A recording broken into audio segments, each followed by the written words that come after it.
Assalamualaikum warahmatullahi wabarakatuh. Good morning. First of all, to the Honorable Mrs. Rini Srianti, SA MSE, our lecturer in this course, and all of my friends. We are from Group 6. We will presenting our topic about communication. Let me introduce myself. My name is Rozi Muhammad Al-Ghifari, and our group member, Rifka Indri Aulia, Sada Sadika Islami, Zahra Marina Rahmi, Zalfa Ulaya Arki, and Zam Zahrani. We will start the presentation today. First topic will be presented by Sada Sadika Islami. Communication. Function of communication. The function of communication is an organization are to inform, persuade, and motivate. Informing provides data and information to employees so that they can make educated decisions. Communication fulfills three main functions within an organization, including coordination, transmission of information, and sharing emotion and feelings. All these functions are vital to a successful organization. Next. The main function of communication in a group or organization. Communication in view of control functions is a way to find out whether others remain on the path set by us or not, and also know how other people are doing so that we can help decide something that suits the present circumstance. Two, the function of communication is also as a tool to provide motivation to others. The function of motivation is more to ways that are gentle but usually directly touch on his conscience.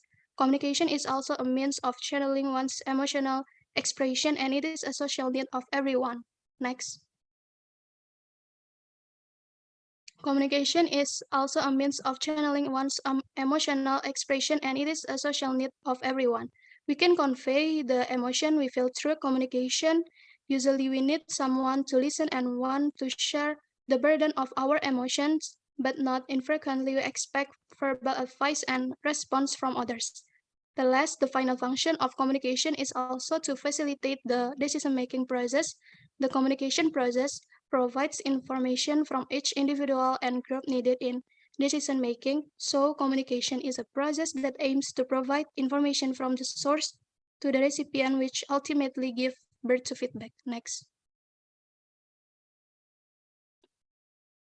Communication process. Communication is the process by which individuals relate to groups within organization and in society, creating, transmitting, and using information to coordinate their environment and others. When one of the components is lost, then communication cannot take place or occur. The communication process is the most important element in determining the success or failure of the process of sending message from communicators to communicants, which is the main purpose of communication. Next. The communication process consists of several stages. First, the sender initiates the communication. In an organization, the sender is communicating it to one or more others. Next, encoding is the sender of encoding information that will be conveyed by translating it into a series of symbols or signals.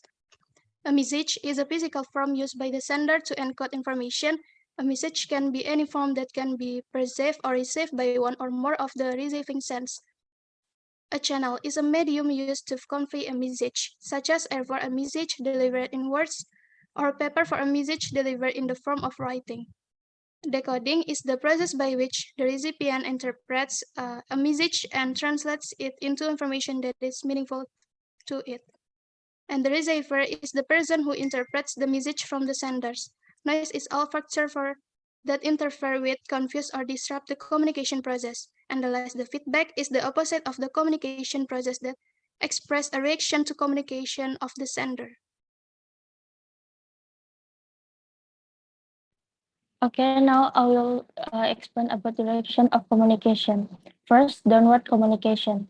Downward communication is the delivery of information from superiors to subordinates in accordance with the structure in the organization. Group leaders and managers are used is to set goals, provide job instructions, explain policies and procedures, pinpoint issues requiring attention, and offer feedback on performance.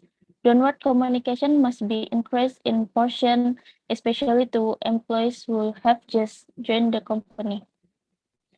Next, upward communication. Upward communication is the delivery of information from subordinates to superiors.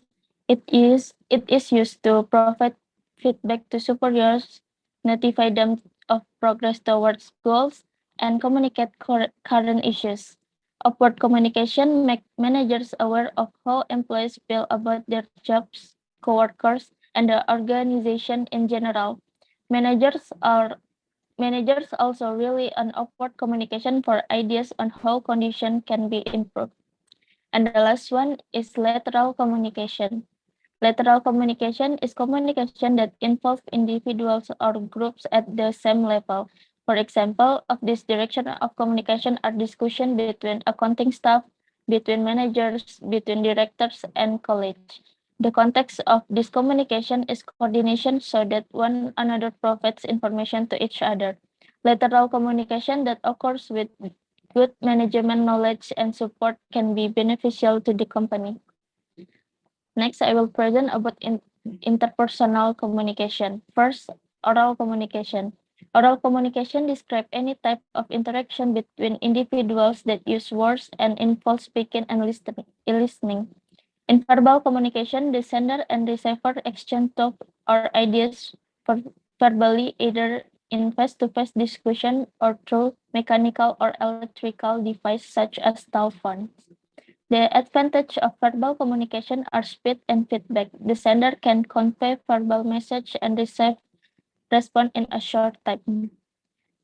Next, written communication. Written communication is communication that is carried out through writing in a correspondence activities by post, telegram, telefax, email, and so on. The advantage of written communication comes from the process itself. People are usually forced to think more carefully about what they want to convey in written message than in a spoken message. Thus, written communication is more likely to be well thought out, logical, and clear. Of course, written message have the disadvantage of being more time consuming. For example, we can convey more information a college instruction in 1 hour oral exam than 1 hour written exams. Next, nonverbal communication. Nonverbal communication is a communication process in which the message is conveyed without using words. For example of nonverbal communication are using gesture, body language, facial expressions, and eye context, symbols and ways of speaking such as intonation, emphasis, voice quality, emotion style, and speaking styles. Nonverbal communication can differ from one person to another, as well as from one culture to another. Therefore, nonverbal communication requires an important role related to how to convey information and meaning according to the content of the message, as well as to interpret the action or message received so that there is no miscommunication between communicators and communicants.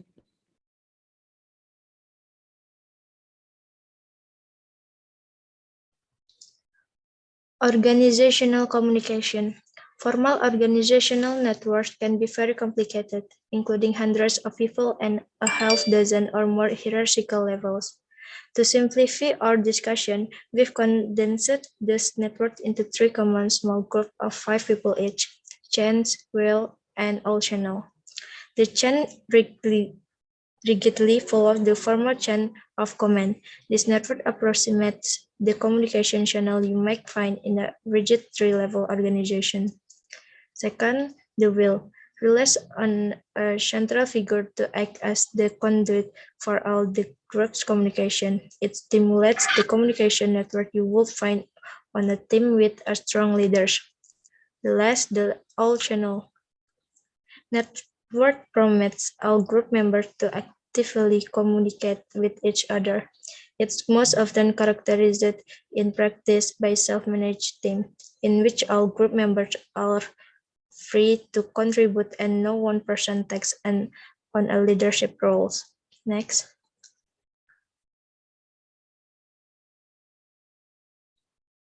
As Exhibit 11-4 demonstrates, the effectiveness of each network depends on the dependent variable that concern you.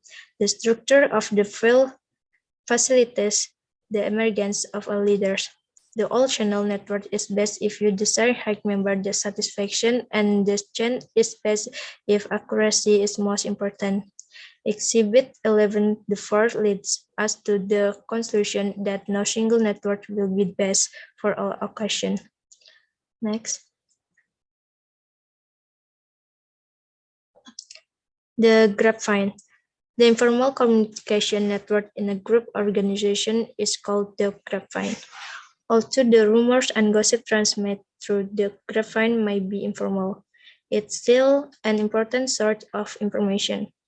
The grapevine serves employees' needs. Small talk creates a sense of closeness and friendship among those who share information. Although research suggests it often does so at the expense of those in the out groups. There is also evidence that gossip is driven largely by employee social networks that managers can study to learn more about how positive and negative information is flowing through their organization. Thus, while the grapevine might not be constituted or constructed by the organization, it can be understood. Next.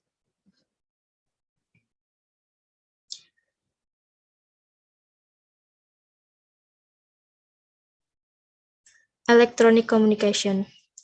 We have 5 points. The first, email. Second, instant messaging and text messaging.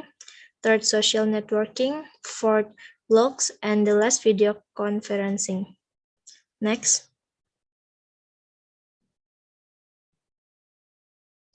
Managing information. The first, dealing with information overload.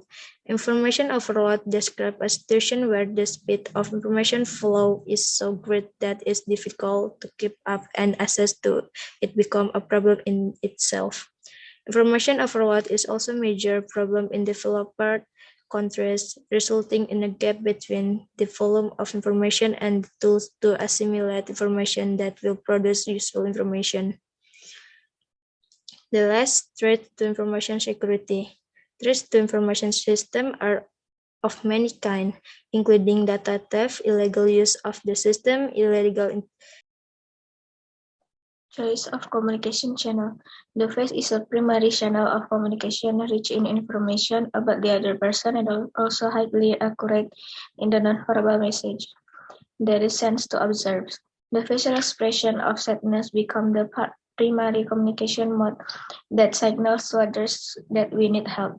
On the other hand, an angry expression often serves as a warning sign, and in certain situations can be life-saving for warning, especially in physical attacks. Physical expression. According to Hager and Ekman, the smile, which is associated with signaling happiness, is the most easily recognizable facial expression from as far as 147 feet away, closely followed by surprise. Body language consists of the behaviors and movement of the body other than the face that can also offer a glimpse into a person's thoughts and feelings. It includes head movements such as a nod or head shake to signal yes or no answers. It also includes hand movement, posture, change, and many other gestures. Voice is the dominant channel of communication. It includes the tone, volume, pitch, and speed of speech, and carries a lot of communicative weight. Verbal content includes the actual words that we speak or write. Verbal style includes such elements as speech pauses, change in interruption of the flow of speech, or change in the structure of a sentence, or even the amount of detail included in an account.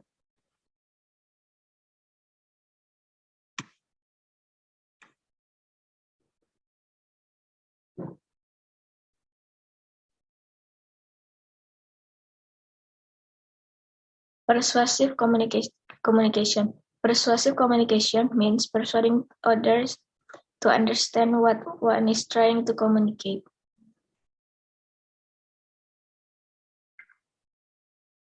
The positive outcomes of persuasive communication. First, trigger to act. In a business context, this can mean fostering cohesion and forming successful teams. Second, convince. convince through logical reasoning and the use of examples. One can use communication to change pre-existing ideas and norms. We can persuade people to accept our point of view if we can persuade them. Energized persuasion can be used to motivate a group or company to take action and work toward a common goal.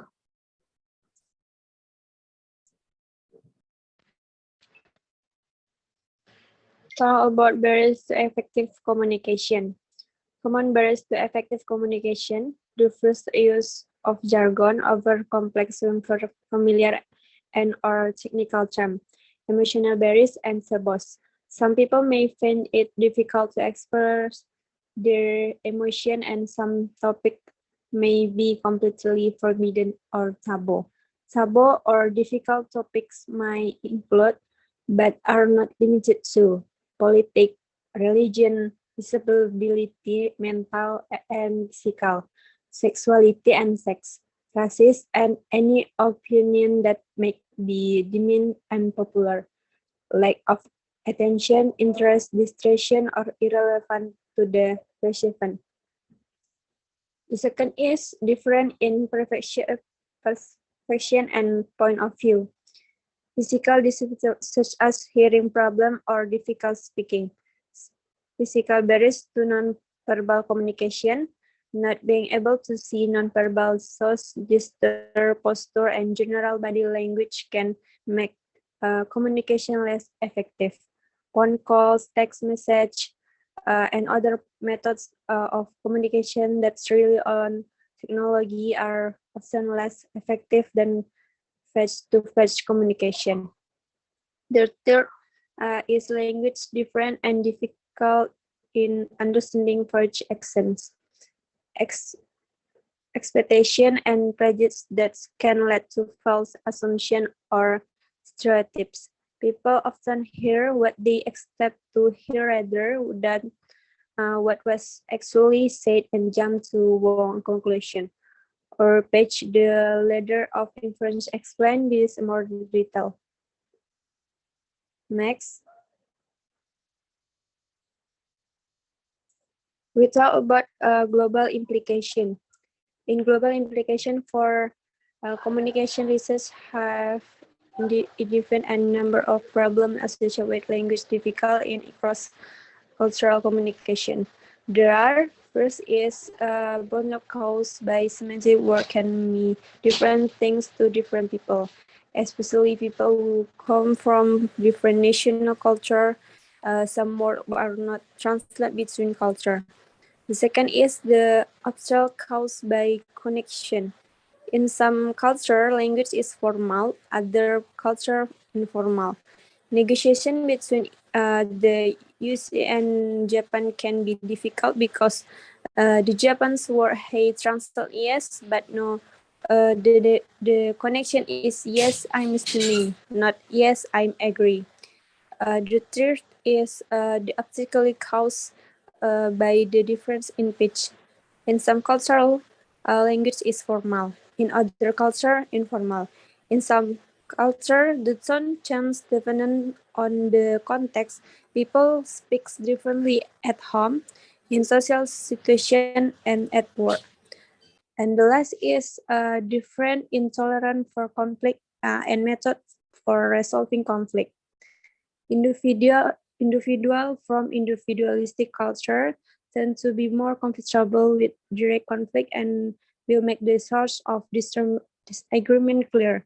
Collective culture tend to be implicated in acknowledge conflict and avoiding emotion disappear.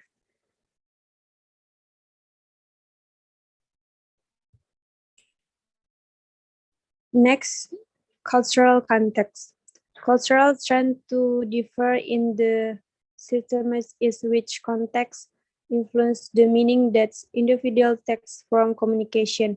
In a large cultural text, people rely heavily on nonverbal cues and subtle situational cues in communicating with others.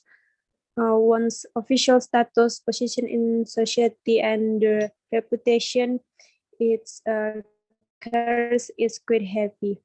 Probably a more significant thing that what is society is low cultural context. They basically rely on spoken and written words to convey a meaning. Body language and formal title are less important. Talk about cultural guidelines. The first, know yourself.